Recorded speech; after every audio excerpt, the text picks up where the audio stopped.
Both of you have spoken about a lot of different things, and we're going to try to get through them in as specific a way as we possibly can. But first, Governor Romney, do you have a question that you'd like to ask the president directly about something he just said? Well, sure. I'd like to clear up the record and go through piece by piece. First of all, I don't have a $5 trillion tax cut.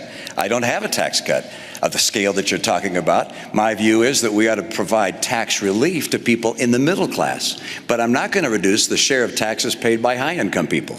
High-income people are doing just fine in this economy. They'll do fine whether you're president or I am. The people who are having the hard time right now are middle-income Americans. Under the president's policies, middle-income Americans have been buried. They're just being crushed. Middle-income Americans have seen their income come down by $4,300.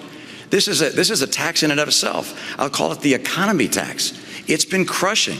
At the same time, gasoline prices have doubled under the president. Electric rates are up. Food prices are up. Health care costs have gone up by $2,500 a family. Middle-income families are being crushed. And so the question is how to get them going again. And I've described it. It's energy and trade, the right kind of training programs, balancing our budget, and helping small business. Those are the cornerstones of my plan. But the president mentioned a couple of other ideas. I'll just note. First, education. I agree. Education is key, particularly the future of our economy.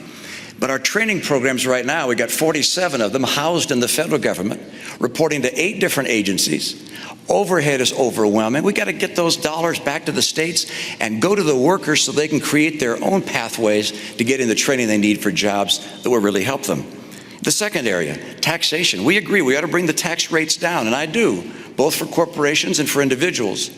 But in order for us not to lose revenue, to have the government run out of money, I also lower deductions and credits and exemptions so that we keep taking in the same money when you also account for growth. The third area, energy. Energy is critical, and the president pointed out correctly that production of oil and gas in the U.S. is up, but not due to his policies, in spite of his policies. Mr. President, all of the increase in natural gas and oil has happened on private land, not on government land. On government land, your administration has cut the number of permits and licenses in half. If I'm president, I'll double them and also get the oil from offshore in Alaska, and I'll bring that pipeline in from Canada. And by the way, I like coal. I'm going to make sure we can continue to burn clean coal. People in the coal industry feel like it's getting crushed by your policies. I want to get America and North America energy independent so we can create those jobs. And finally, with regards to that tax cut, look, I'm not looking to cut massive taxes and to reduce the revenues going to the government. My number one principle is there'll be no tax cut that adds to the deficit. I want to underline that. No tax cut that adds to the deficit. But I do want to reduce the burden being paid by middle-income Americans. And to do that, that also means I cannot reduce the burden paid by high-income Americans. So any language to the contrary is simply not accurate. Mr. President? Well, I think let's talk about taxes because I think it's instructive. Now, 4 years ago when I stood on this stage, I said that I would cut taxes for middle-class families. And that's exactly what I did. We cut taxes for middle-class families by about $3,600. And the reason is because I believe that we do best when the middle class is doing well. And by giving them those tax cuts, they had a little more money in their pocket. And so maybe they can buy a new car.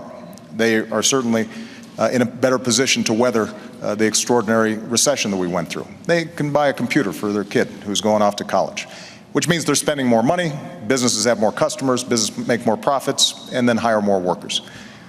Now, Governor Romney's proposal that he's been promoting for 18 months calls for a $5 trillion tax cut on top of $2 trillion of additional spending for our military.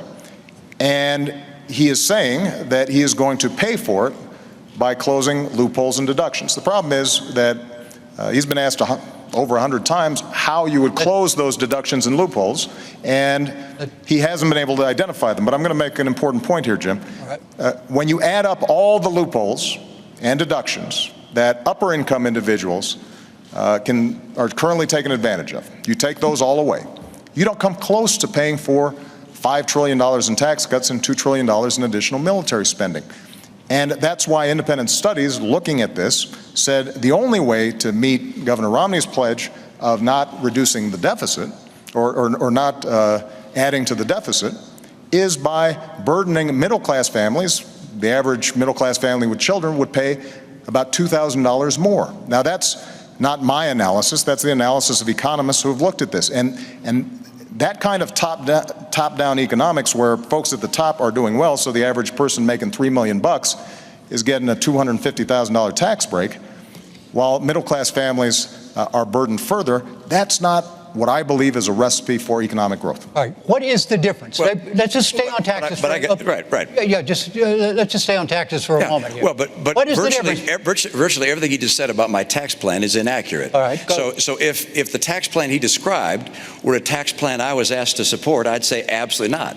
I'm not looking for a $5 trillion tax cut. What I've said is I won't put in place a tax cut that adds to the deficit. That's part one. So there's no economist can say Mitt Romney's tax plan adds $5 trillion if I say I will not add to the deficit with my tax plan. Number two, I will not reduce the share paid by high-income individuals. I know that you and your running mate keep saying that, and I know it's a popular thing to say with a lot of people, but it's just not the case. Look, I got 5 boys. I'm used to people saying something that's not always true, but just keep on repeating it and ultimately hoping I'll believe it. But that is not the case, all right? I will not reduce the taxes paid by high-income Americans. And number 3, I will not, under any circumstances, raise taxes on middle-income families. I will lower taxes on middle-income families. Now, you cite a study. There's 6 other studies that looked at the study you described and say it's completely wrong. I saw a study that came out today that said you're going to raise taxes by $3,000 to $4,000 on middle-income families. There are all these studies out there. But let's get to the bottom line. That is, I want to bring down rates. I want to bring the rates down, at the same time lower deductions and exemptions and credits and so forth, so we keep getting the revenue we need. And you think, well, then why lower the rates? And the reason is because small business pays that individual rate. 54% of America's workers work in businesses that are taxed not at the corporate tax rate, but at the individual tax rate. And if we lower that rate, they will be able to hire more people. For me, this is about jobs. Right. This is about That's getting where we jobs started. for the American people. Yeah.